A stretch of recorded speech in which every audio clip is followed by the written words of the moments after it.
So we're going to talk about ways to offset those polarizing thoughts and feelings you might have discovered.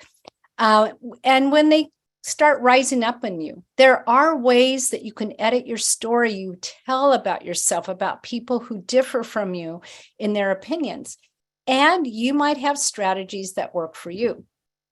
So we are going to talk about political stereotypes. And if you have the handout, a lot of this will be on page 2. If you don't, it's going to be on the screen.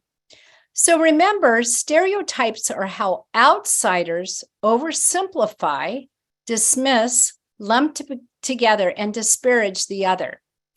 Based on Braver Angels Red Blue workshops, we ask each side to identify the most common stereotypes they run into about their own side.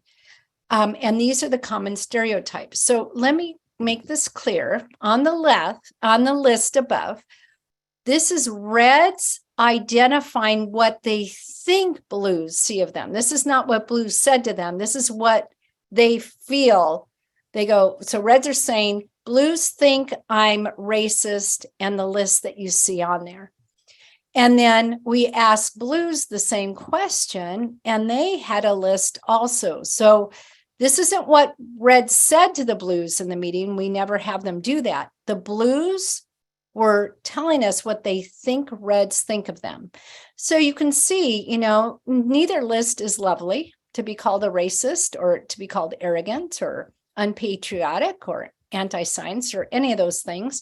Stereotypes are not fun. Let's just put it that way. There are ways to challenge stereotypes in your own thinking. And that's where you can tell yourself the other group is more varied than the stereotype. And our group, whatever group you're in, is more varied than the stereotype. You can acknowledge their political views and motivations, but they're more complicated than the rhetoric that you've been hearing. So acknowledge the fact that it's not as simple as the stereotype. You can recognize that life experiences inform people's views, and they could be very different from your own. Someone mentioned that they were from we had someone in our main room sharing that she lives near a rural area, which is different than her own. So our experiences and where we live can shape how we think and feel. And then it's really helpful to develop relationships with a variety of people who differ from you politically. Relationships really help undermine those stereotypes. And that book group I mentioned reminds me that the stereotypes don't fit the people that I know and love directly. You can read and listen to what we mean by thought leaders, are just people who write different information on the other side to hear the points of view that they have. So instead of just reading people on our own side, we can be listening to people on the other side also. And then if you really want to go all out, you can work to develop an understanding of the history and strands of thought of others who hold different political views than yours. That may take a lot of work. If you just work on the first few, you'll get a long way. So one thing we like to discuss is making depolarizing distinctions. So distinguish between positions people hold and the people themselves.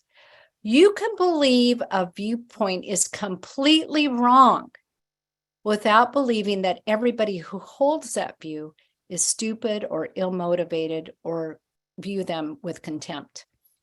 You can disagree between policies and core values.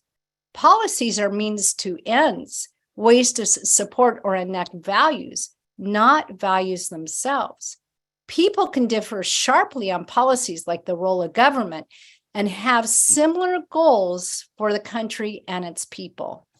And in the Braver Angels Common Ground workshops, we have people who hold vastly different views come up with areas of agreement, and we often find there's many more than we realize. You can also distinguish between inconsistency and hypocrisy. Resist the pull to assume that any inconsistency in someone's argument or ideas is revealing a hypocrisy. Inconsistencies between stated values and actual behavior come from often blind spots or the inevitable tensions between competing values. So be really reluctant to use the label of a hypocrite to large numbers of fellow citizens who disagree with you, even when their positions seem contradictory. You might seem inconsistent to them. So now we're going to get to another breakout room, and we're going to have you think about how you personally can resist stereotyping others. And again, in Braver Angels, we always talk from ourselves. We don't talk for a larger group. So to remind ourselves, stereotypes are how outsiders oversimplify, dismiss, lump together, or disparage the other.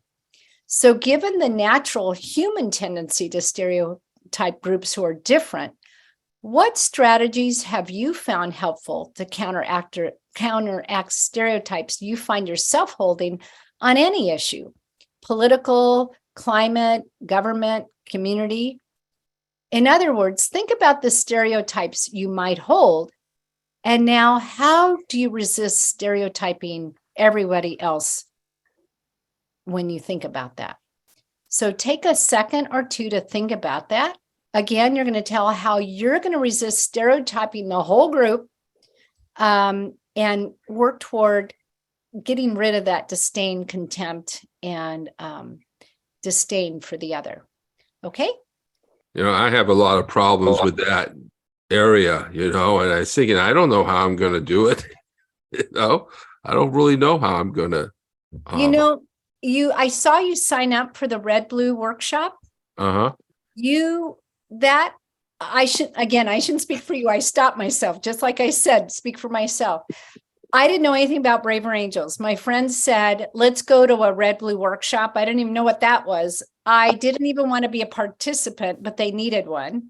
Mm-hmm. It was so eye-opening, and it locked right away. I left. I met Susan Rico, who's on this call, Barbara Farmer, who's on this call. They are politically different from me. And when they spoke, they were breaking my stereotypes. I went, no, you can't be speaking like that. What? We agree on this? Seriously?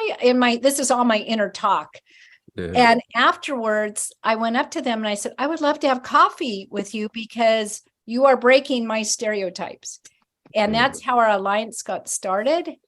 And it's been such a gift. So try to immerse yourself with people on the other side. And the main thing we have found, and I'm going to talk about this with the whole group, is if you ask people how they came to their feelings and thought, like what personal experiences led them here, a lot of time that really gives you an insight.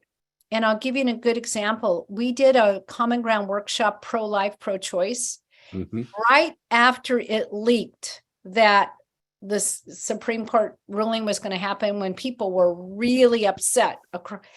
And people thought, no, you're crazy to do a Common Ground workshop on that. That Common Ground workshop, it starts with people telling a short story or thought about why they feel the way they do. You can imagine all across the political divide, people had personal reasons for feeling the way they did. And their stories made me feel compassionate to every single person on that call. And there were men and women. And they got me to think about the issue is way more complicated than just right or wrong. And I was on that call, I believe. Oh, okay. It was very impressive. Abortion has been sort of a middle ground issue for me, mostly, but how people can, even the most ardent supporters, and the thing I took away from that, can be conflicted inside themselves. Exactly. Yes. Or how someone was pro-life and then chose pro-choice, or vice versa, based on their experience. So, we did a Common Ground workshop on how to teach race and racism in schools with a very diverse group. And I was a little nervous about it. It was in person, and I thought it might blow up. And the thing is they ask for that, since you've been in one, what are the values? Everybody valued having students have a real education in in history, and I just assumed everybody wanted a whitewashed history of some sort. No pun intended. I just meant, a one version story. There were so many common values and solutions that it was really, really mind-blowing and hopeful making for me. That sounds like that would be very interesting.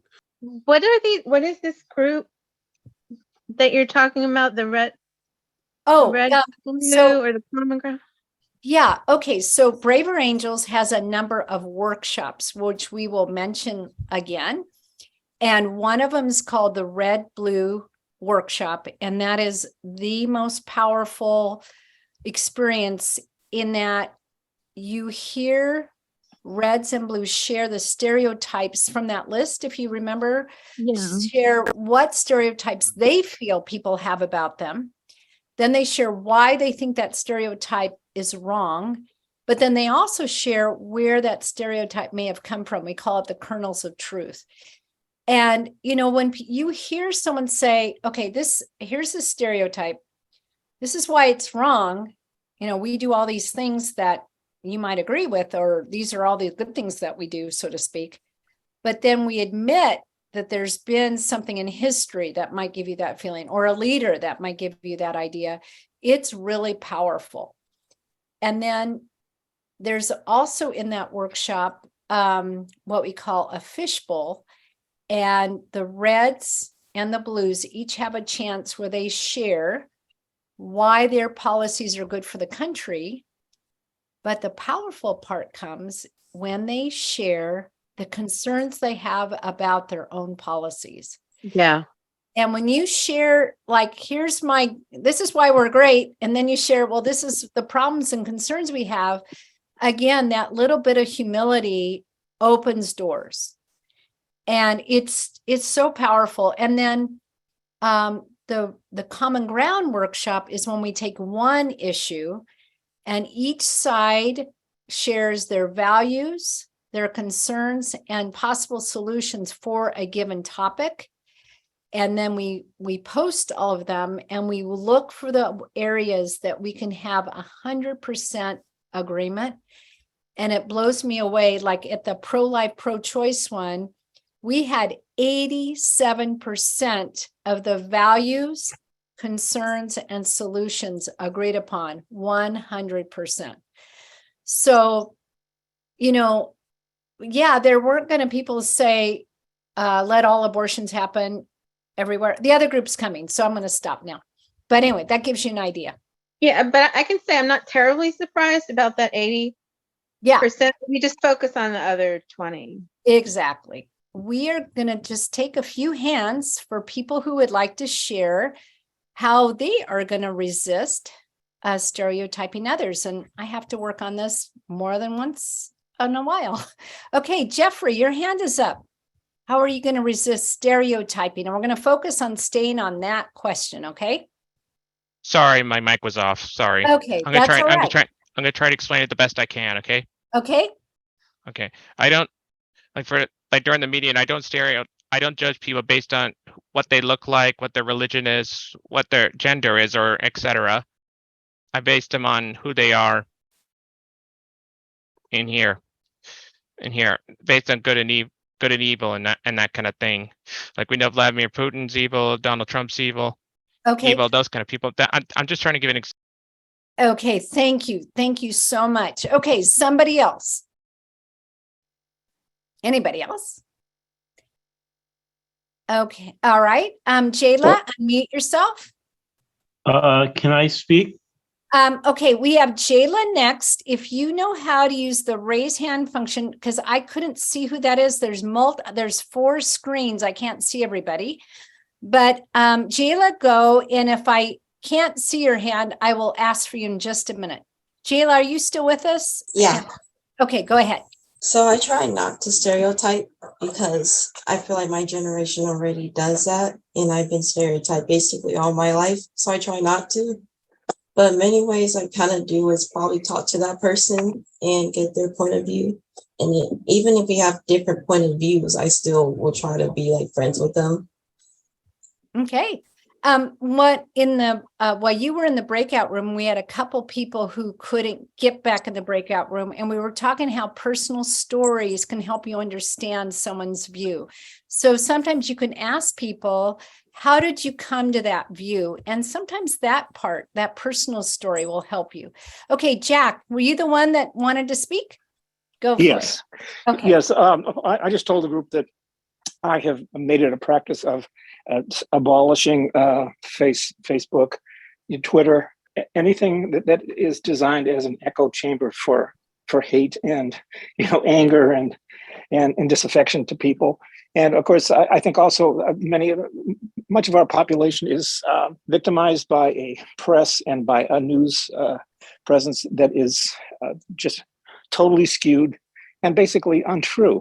So I feel very lucky that I'm not subject to that. And I try to view people who are subject to that as victims more than as bad people. Okay, thank you so much. Betsy. Jordan, I saw that Alan had his hand raised also. Oh, okay, Alan, and then Bethany. Okay. Alan? Okay. Yeah.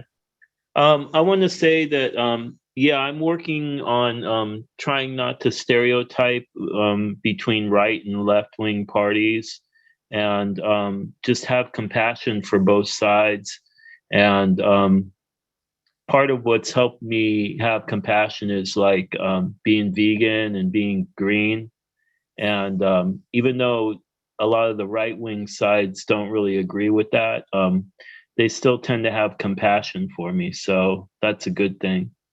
And you know what? I actually know some Reds that are vegan and share some of your views. So keep looking and you might discover that there's a wide expanse of people out there.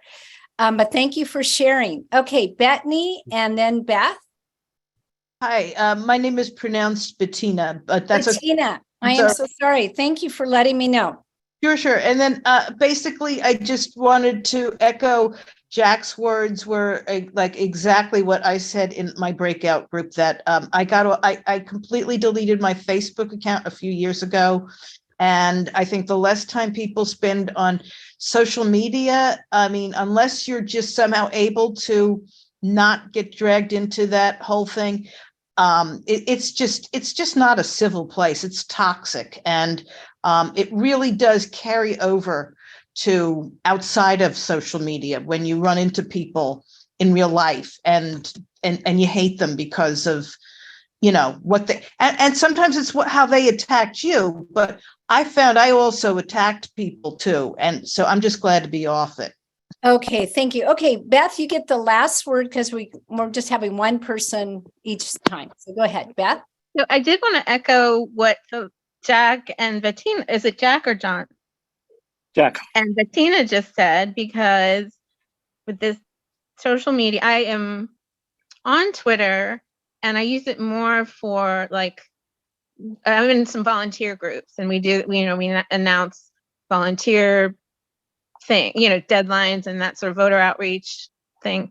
But what helped me, if you ever get a chance to read or look for articles on how social media algorithms work and how they're designed to make you angry and keep you on the platform. And there's even some neuroscience, everything about social media is designed to elicit a dopamine response. And the more you know about that, the more I'm able to say, wait a minute, that's somebody, that's the algorithm stuff. And I'm going to get away from that and go back to what I was doing. It's hard. Okay, thank you. I'm going to have to wrap up because we're on time, but thank you for that input. Okay, I'm going to take a moment to step out of my moderator role and do what I mentioned earlier. Braver Angels has discovered that sharing personal experiences is powerful. So for me, and I'm speaking just for myself, learning this non-polarizing talk and non-polarizing ideas has really become a game changer for me. I am literally calmer. I am not living in a world of anger and hate and disregard for others. I see others as fellow human beings. And using the Braver Angel skills I've learned and practiced for the last 3 years has actually improved all my relationships, not just political conversations. So this is just my little thought about why my personal experience has helped me on this path. And you know what? Through Braver Angels, we have met so many, I mean, hundreds and hundreds and hundreds of people that have been on these workshops, probably in the thousands now, who want to dial down the political rancor. And that common desire has really given me so much hope. So we're going to just let you know that this particular workshop or event took some introductory parts of our Depolarizing Within workshop. And in that workshop, we learned 4 skills that many of you might have learned from communication skills, but the way we use them really helps in political conversations to make them productive instead of polarizing. And the first is really to listen with the idea that you want to understand. We're not listening for the gotcha. We're listening like, gosh, why do you think that way? And what can I learn from you? And then when we listen to them, we acknowledge what we heard. So I hear that this issue is really important to you. And then if there's a part of that I can agree with, I'm thinking about someone who may have different views than me, I might say, yeah, I really do see the need for personal individual rights also, or I really do believe in the Constitution and I agree with your mentioning the Bill of Rights there. So acknowledging any agreement that we have. We never want you to feel like you have to artificially agree with anything, though. And then the one tool, and I'm a psych major, I did not know this pivot skill. It is incredibly helpful. So if you're talking to someone who disagrees with you on a topic, it even can be a family member about something unrelated to politics, after you've listened to what they've said, acknowledge what they're saying, agree when you can, it's really helpful to signal that you would like to share your view rather than jumping in. So, yeah, I hear your views on immigration. I understand that's how you feel. I actually agree with this part of it. Now, would it be okay with you if I share how I feel about this topic? And by stopping and asking someone, is it okay? It doesn't have to be a question that can say, I'm ready to share. But when you get that verbal acknowledgement and they stop and realize you're going to share your view, it's amazing how people actually do start listening to your view rather than just jumping in. So that pivot's really cool. And then share your view with respect. So these skills, they're talked in great detail in a 2.5 hour workshop. They really help us to listen to others with a sense of curiosity rather than listening with disdain. So just thinking, changing your mind, I'm not going to listen to how I'm going to jump at you. I'm going to listen to understand you. People feel much more heard. And then when we stop joining our friends and putting down others, we can also slow down polarization. So be aware how and when you and your friends talk about the others with outrage and perhaps hatred, and maybe just toning it down a bit. So we in Braver Angels have found these skills to really be helpful. So that's the content we're going to share with you today. We have a few final things, so don't jump off yet unless you need to go. We have in the chat ways to find out events if you want to get into a real workshop. This was just an introduction. So there's debates, there's book discussions, so much more than what is here in the chat. And then, I forgot to mention, if you're in the Southern California area, on February 4th, we're actually going to have an in-person red-blue workshop. And if you want to click and find out more about that, you can. And it's a very exciting opportunity. There are also all kinds of workshops online if you can't get to there. Also in the chat, we would love to see you continue this path toward depolarization and kind of bring this country together. So if you would like to, you could even join Braver Angels. So all you have to do is hold up your phone to the QR code and don't take a picture, but just let it bring up the Braver Angels website. Our dues are only $12 a year. That's just $1 a month. Some people do give more. Our debates that we have a special format that encourages everybody to participate by speaking or asking questions. And so the debates are structured, instead of trying to beat the other side, it's to be able to share your views openly and to be heard well. Debate participants gain a deeper understanding of other points of view, and sometimes they learn more about their own views. And they get a renewed sense of common ground and confidence about talking about controversial topics respectfully. And then there are podcasts and all sorts of ways to hear and enjoy Braver Angels materials online. So thinking about depolarizing, it's not just about being high-minded. It's actually very pragmatic. Many of the differences today that we have as a country have been around in some form since the beginning of our nation, and they're not going to disappear. If you think about it, our current whipsaw approach to polarized policymaking just leads to undoing each other's policies every 4 to 6 years. The result is paralysis and cynicism about government. So quoting a Braver Angels workshop participant, that person said, "Neither side is going to vanquish the other. So we better figure out how to get along so that we can run this country effectively." And then your polarizing influence in your social circles is apt to occur over time.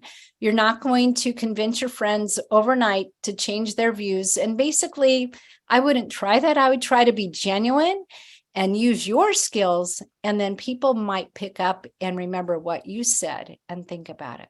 I would like to thank Richard Procida from Truth and Democracy Coalition for this joint event. I would also like to thank our Orange County South Bay LA Alliance for sponsoring this event. There's several people from that event in Southern California here. And Susan and our Zoom crew, Jordan and Sarah, for all the work behind the scenes. And to all those mods with the asterisks by their name, thank you. I can't wait to hear about your breakout rooms. I wish everybody on this call just a joyous, peaceful, healthy new year. We've enjoyed your time here with you, and we hope to see you at another workshop. So Richard, I'll give you a chance to make your last bye, and then thank you, everybody.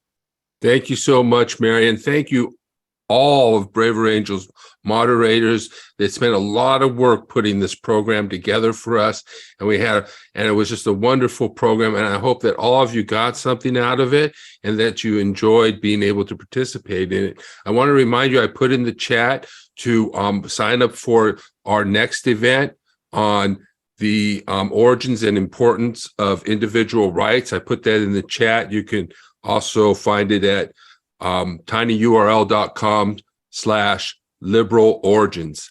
And also go to our YouTube page, check it out, subscribe, like, and share, youtube.com/@Truth and Democracy Coalition. And I'll have all your names or your email addresses. Keep in contact with us. We're building a pro-democracy movement in America. And I want to thank you for your support, and we need all of us working together on that, trying to rebuild what I call the liberal middle, which I feel is under attack. And that's what our next programs is about. I want to thank you all for coming, and I especially want to thank Braver Angels for doing this wonderful event today. Thank you, Mary.